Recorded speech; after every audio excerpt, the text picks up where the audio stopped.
Using the Park Assist Pilot for parallel parking.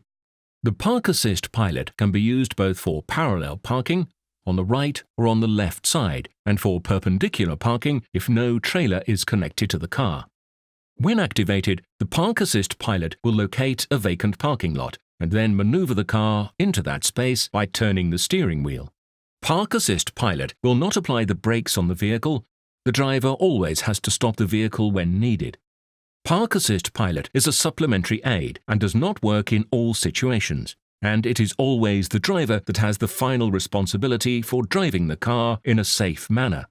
When you approach an area where you would like to park, activate the pilot by pressing the Park In button on the function view or by pressing the button on the camera view.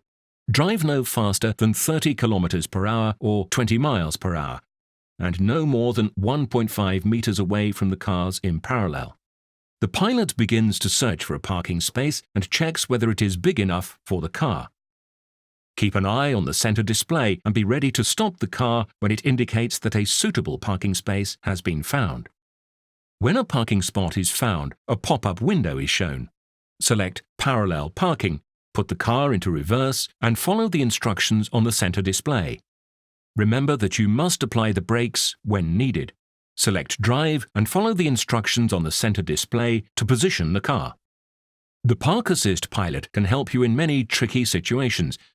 However, you are always responsible for the driving. Some situations require extra attention.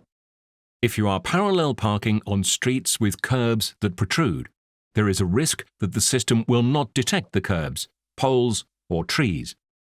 If you are driving on curved roads, the ultrasonic sensors might get thrown off by the curvature, meaning that the system will not be able to detect a suitable parking